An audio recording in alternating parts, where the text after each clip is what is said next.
All right, guys, take 30. This is the most detailed lesson that I'm going to try to pack as much value into it as possible.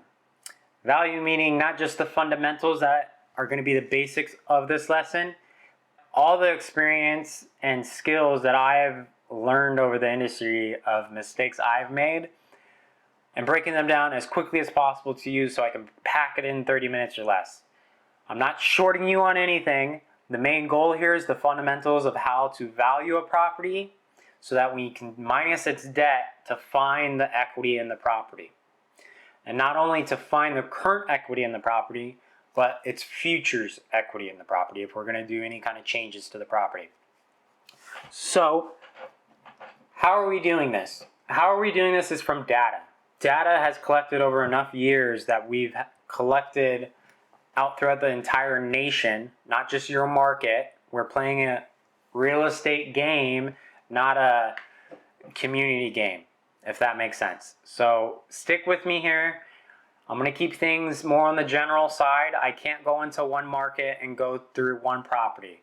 It's going to just confuse everyone because they're going to think, hey, this is what's normal and I need to match it up as best as possible to this example.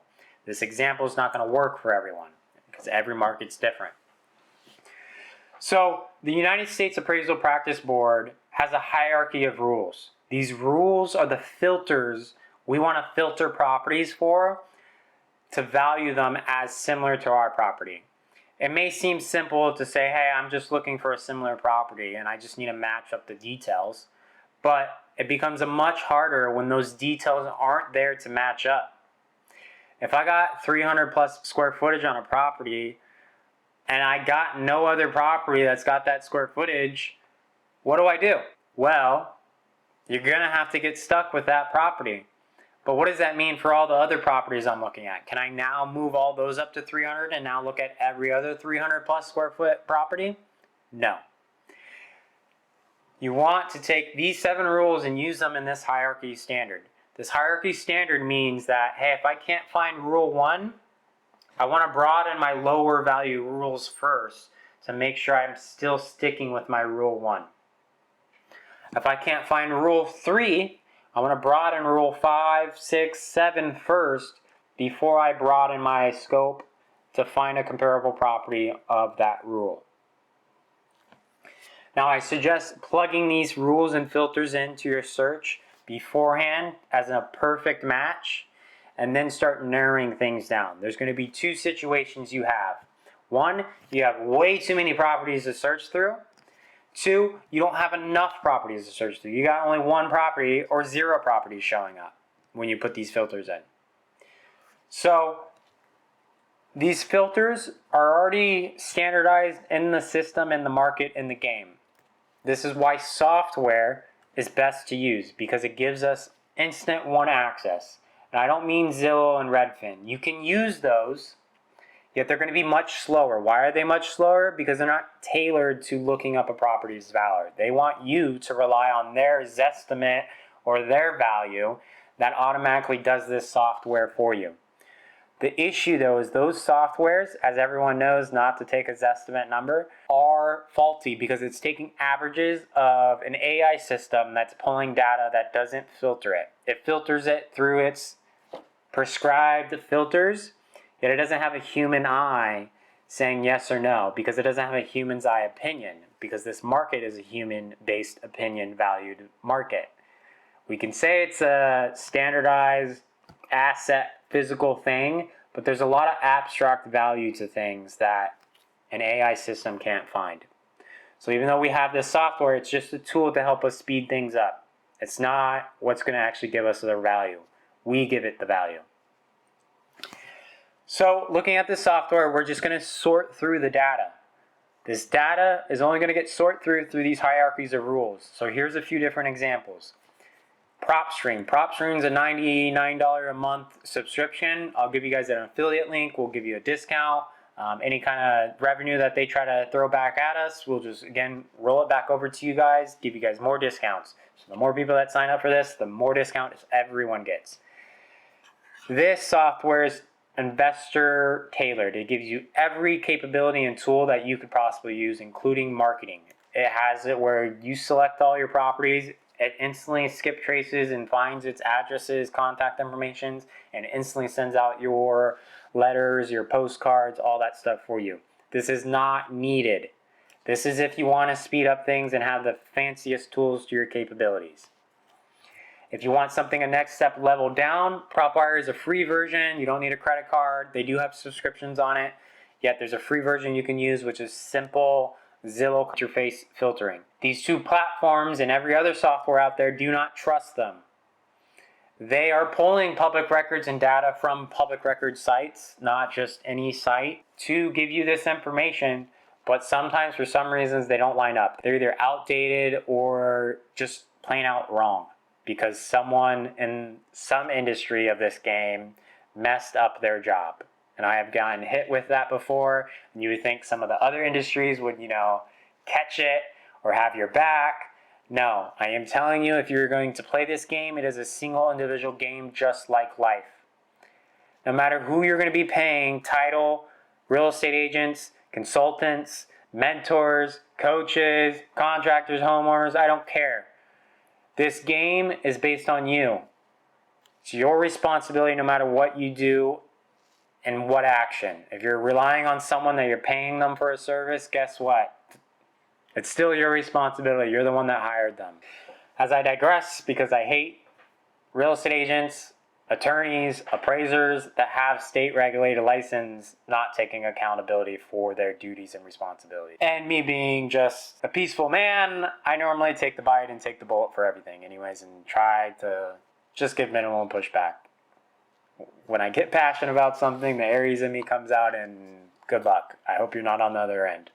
Otherwise, do your job, do your responsibility, and this is kind of another reason why Equity Invoices contracts were birthed, because I got tired of every industry being a licensed, regulated thing, yet everything was falling on me still. And if everything's falling on me still, I might as well do the job myself and pay myself. I'm not going to pay someone else to do a job and not take any accountability for it. And then I structured a way, hey, how can I provide this for everyone else? I provided this in a contract. That power of that contract, trust me, fixes that. If you're going to go deal with anything that has to do with that contract does not have that loophole for people to take advantage of. Agents, sorry, bye. Title attorneys, sorry, not needed, bye. I'm tired of it. I digress. Let's focus on finding the value. So let's look at, okay, I got a property here. My software is going to pull up everything I have for it. So if I'm looking at this house here, I have the software's estimate value, which is probably going to match up with his estimate because they're kind of pretty much using, again, the same fundamentals and filters, yet it doesn't have that abstract human eye to find those abstract things and remove them or add them. This software will give you all the information it can pull from any data. So it's pulling from MLS listings, it's pulling from tax records, it's pulling from liens, it's pulling from anything it finds. It pulls from postal records, anything. You'll find the history of the sales dates on here. You're not going to find everything on here. So verify everything with actual public record. This is going to be missing things. And if it's missing something, you may get screwed. For right now, we're just focusing on its comp capabilities. So its estimate that it had for us is 237 right now. I want to take these filters that are already pre-filtered in here and I want to sort through them to find mine. And if I'm using Zillow and whatnot, I just already pre-filtered my perfect filters for it. I'm just going to break down these filters for you guys so that you know specifically how to adjust these filters. Rule 1 is distance. Half a mile to a mile out. You normally don't want to go anything more than a mile. Don't adjust Rule 1 anything more than a mile until you have adjusted every other rule under it. Does that make sense?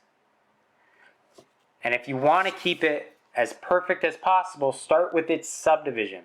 So start at its subdivision, go through all the rules, make sure everything else on the rules can get broadened out before you broaden out Rule 1 subdivision.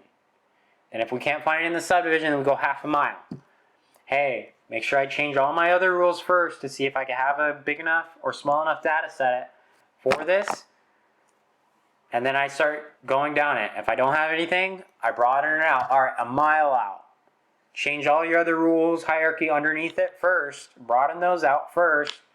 And then if I still don't have anything at a mile, broaden it out to 2 miles. And repeat, repeat, repeat. If we do find something in the subdivision, and we got 100 properties in that subdivision, what does that mean, subdivision? Either find it on the property record card that states the subdivision, or just look at your map. If I'm looking at this map, subdivisions are built with access. If I don't have a road access, it's not a part of the subdivision. So I can find my subject party, which is this green dot, and I can just find all the connecting roads. All the connecting roads are all right here. I mean, they come up here and connect to everything too, yet these roads aren't connected to this. These roads are connected to this, but I have a major road separating it. This major road is probably separating a subdivision. And I can just see that in the numbers. Over here on this side are high 300 to 700s, and then over here are all low 200s and below. So I want to make sure that I'm looking in my subdivision. And then if none of these were here, I can then broaden out over here. I can broaden out over here. And if nothing was there, I can broaden out over here. Just keep filtering through your rules. Rule 2 states that it should be the size. The size of its square footage is more valuable than the size of its lot. A lot is going to be adjusted many different ways. In a lot, in the subdivision, is a lot easier to find its value, lot size wise, saying, hey, this quarter acre is worth this much in this subdivision. Because there's not many features or different characteristics of it that changes besides its location.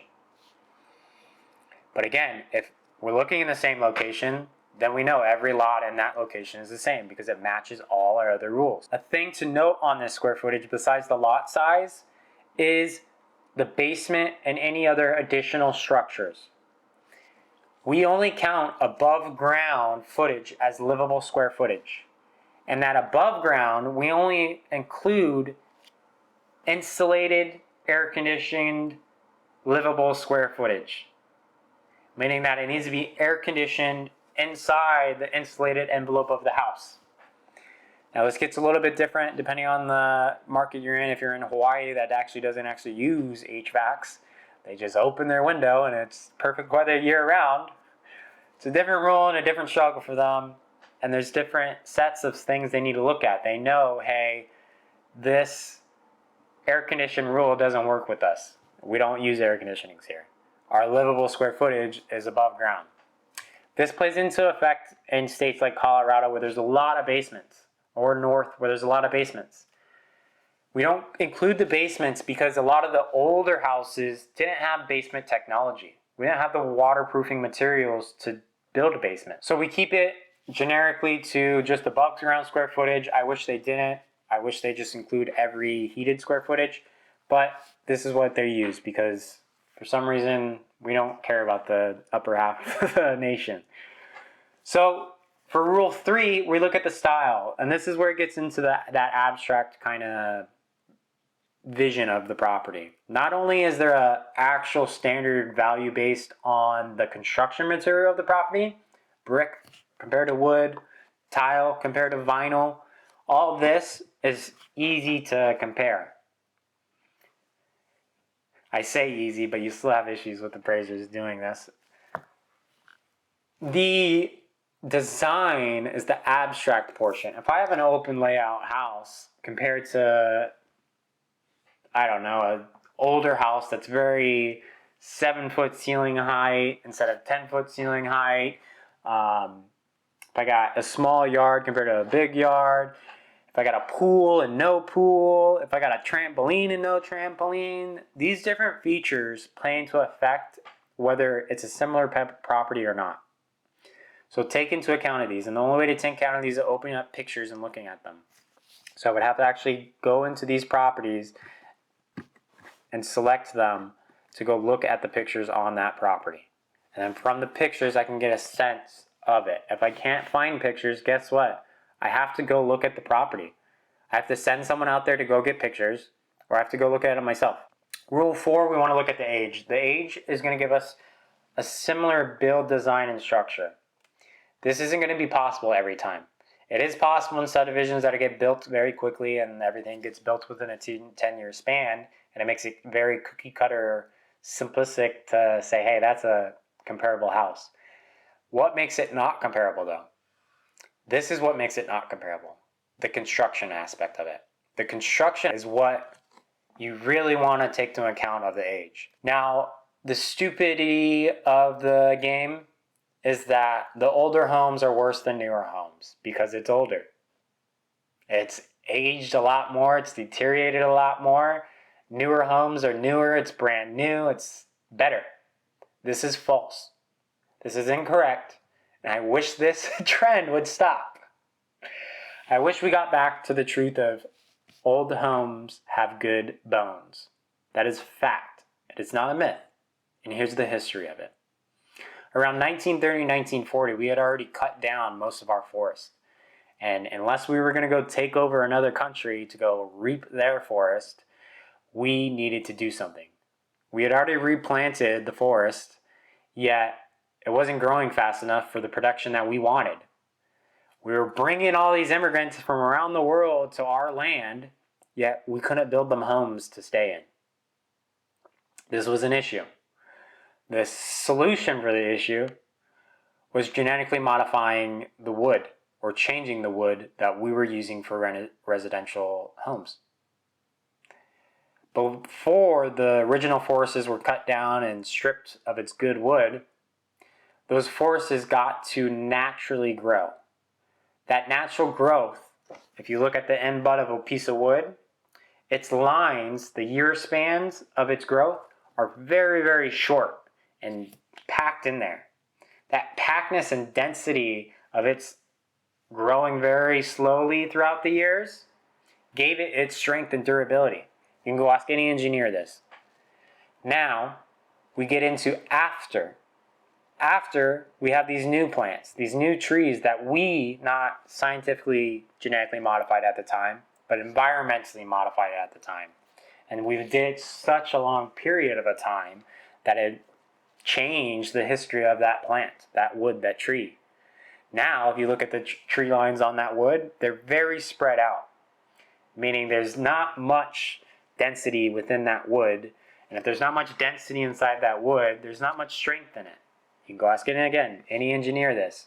Go test a piece of wood, the two different pieces of wood, and they'll change. And even more so on that wood, we knew that we needed to spread our material resources out as much as possible. You know, the old budget cuts. Budget cuts is why we no longer can call 2x4s true 2x4 wood. The old wood was cut to exactly 2 inches by 4 inches. Carpenter skill level cut wood. Today, wood is cut at an industrial commercial factory that they aren't carpenters, and they just cut on the line. And if you're a carpenter and you know if you cut the line, the width of that blade takes off the material that you wanted. So if you look at 2x4s these days, there's a 1/4 inch off on each side because they said, hey, just cut the line, we'll take a 1/4 inch off each line, while the integrity of this wood is also decreasing, just to spread everything out. So if you buy a house that has actual old 2x4 wood, it is stronger and will outlast any new construction 2024 home, and I will put money on it.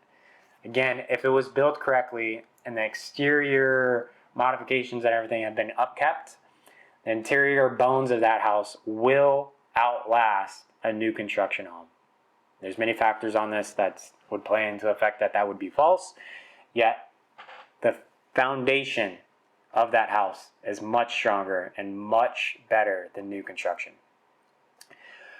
Beyond that, we have 1980. What happened in 1980? 1980, we started technology. Technology to record things for a very long time. Once we had that technology, we started using it and implementing it in the construction industry and in real estate, saying, hey, we're getting tired of sending the fire department out for all these houses people are building and just burning down. So they were saying, hey, let's create a standard, construction standard, of collecting this data and figuring out what's burning houses down and what's not burning houses down, and then implement forcing everyone to build houses that don't burn down. This sped up the construction and the build quality of properties drastically. So after 1980, new construction materials started getting renovated, meaning new, better, improved materials started getting used on properties. And not only used, but different systems started happening. With the new materials, we can now run different systems because there's different thresholds of the materials that we're using. So after 1980, and up until usually around your newer, 2012, when you're finally hit that 10-year mark, you want to keep it in those generations. Between before 1940, after 1980, in between 40 and 80, those are kind of the three generations you want to keep things. If it's different without those generations, it's not a good comparable to use. First, change the lower hierarchy rules out and see if you can get something before you change the age of the properties. Next, we're going to look at the sale date. The sale date, we want to look no more than a year. If we can't find a year, again, change Rule 6 or 7 first before we start changing Rule 5, and then go above a year out. If we go to 6 months, that gives us a more fundamental, hey, this is a solid number. If you're in a changing market now, you want to take it very close to that 6 months or before. If you're not in a changing market and the market's been stable for a while, you can take the year mark. It's okay. Try not to go above the year mark. Your active comps will give you an idea of where the market's going, if it's going up or down, and how fast it's changing, because you can see the history on those properties. So Rule 6 is room count. And now, I know what you're thinking, this may be a huge factor for end buyers, yet it's not a huge factor for the actual value of the property. Why? Because it's not hard to change. It's not hard to take the square footage of your current property and add a wall in the middle of the room to create a room. Now, it's not that simple either. There are permitting and requirements and boundaries of your current property, whether your septic system or your water or your electrical system, that you may or may not be able to do that. But this is why it's easier and less valuable of a prudent thing that needs to be considered, because it's very easy to change. Rule 7 is surroundings. Now this is Rule 7 because it's the last thing we want to look for. Not that it's not important. It's very important. What's the most important thing in real estate? Location, location, location. So we already hit Rule 1 for our location aspect. For Rule 7, the surrounding aspect, we may not be able to change our location, but a lot of times we are just using this as a verification, making sure that our surroundings look similar to our other properties. If not, you'll find that, hey, looking on the other side of the person that took the picture of the property, there's a junkyard. There's a commercial property that's going to cause havoc. On the other side, hey, there's a river or there's a lake increasing the property instead of decreasing the property. Those are the surrounding factors that you need to take into account looking at comparables. Making sure that, hey, my surroundings are the same. And if they're not the same, is it something drastic like a junkyard across my yard, or is it something drastic like a waterfront property? Those both drastically change it up or down. Those are the rules that you want to take into account. So you just want to find the best 3 properties. And the way to find those best 3 properties is just going through those rules, repeating those rules over and over. If you got too much of a property to span to look through, broaden it down. Shorten it to the specific same subdivision, 10 square feet, 10 years, 6 months, and then sort through those properties. Hey, blue house, this size yard, blue house, this size yard. If you have that luxury. If not, and you're in a rural area, again, you want to search for any house possible with only broadening out the searches from the bottom up. Don't start at the top and broaden your distance out before you broaden everything else out. Because location, location, location is the most valuable thing in real estate. So in the next lesson, guys, we're going to break down how to find the actual legitness of this software numbers and data that we just pulled.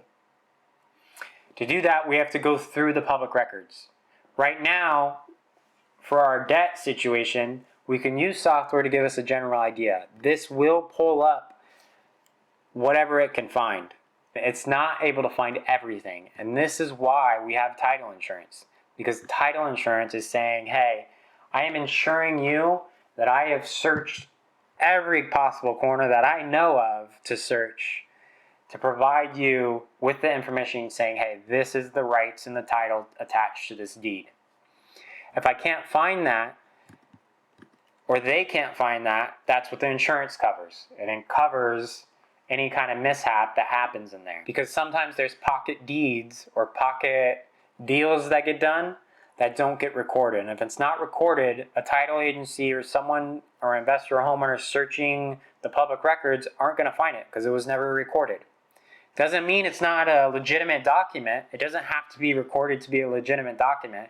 You can literally transfer your property on one sheet of piece of paper handwritten without any title agency, without any real estate agent, without any title insurance.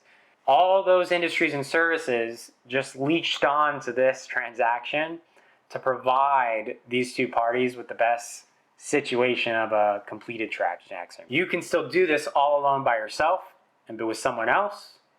You just need to know what all the other industry skills are to go do that by yourself. It's not hard. It's just no one's out there teaching someone. I'm hoping more than just equity invoice contracts, this kind of blows open the actual game for people to realize, hey, I can do this all by myself. So before this gets over 30 minutes, guys, let's go over what we went over. We went over how to do a comparison valuation of a single family residential property. Now you can still use the comparison valuation model with other aspects and other properties, but it's more tailored just to the single homeowner and single family, and that's why I used that one. It's the most generally used one. Now if you're getting into commercial or even multifamilies and apartments and residential complexes and stuff, then you want to use something that's more on the cash income valuation. All these valuations you can, again, find in the United States Appraisal Practice Board. Go on their website, it's all there, and you can study it in as much detail as you want if you need that resource. That resource is not always 100% needed unless you have a special property, or if you're trying to give some kind of advice to someone else, you may want to go look up every detail. Yet if you're using all this stuff for yourself, you don't need every detail. You just need the fundamentals, and take the fundamentals and you can go apply it to what you mostly need. On the next lesson, we're going to actually look on how to verify the debt, because right now we only have the debt verified on our contract saying, hey, I'm a homeowner, these are my debts. That debt disclosure is what we can take into accountability for now, just as much as we can take these software into accountability. On the due diligence aspects is where we're going to verify that. For right now though, we've already found our equity. If we've went through our rules and found our comparable and found the value of the property, we either found the as-is value of the property, meaning when we got to Rule 3 and looked at the features, levels, building materials, and designs, that all matched up to what it currently is. Now, if I'm trying to do renovations to that property and I know when I do these renovations, those features aren't going to match up, well, then I know, hey, I no longer can use these as-is comparables. I have to use comparables that have those other features that I am going to put into the property. And then that will give me my after repair value. So I have my as-is value and my after repair value. I hope that makes sense to you guys. Again, equity is just the percentage of the debt to the value. So if I got full no debts on it, I got 100% equity. It doesn't matter what the value of the property is. But I still need to know the value of the property, so how much money I can actually pull out of it. Or on the second hand, when we're looking at after repair, I need to know how much balance I can do between putting money into it and what it's going to be worth afterwards. And that's the leverage of investing in equity. So don't get caught up with just giving away your equity to someone. You may be able to upgrade your entire property without actually paying extra. So in the next lesson, we're going to go over the due diligence of how to actually verify all that information to check if it's actually right or wrong.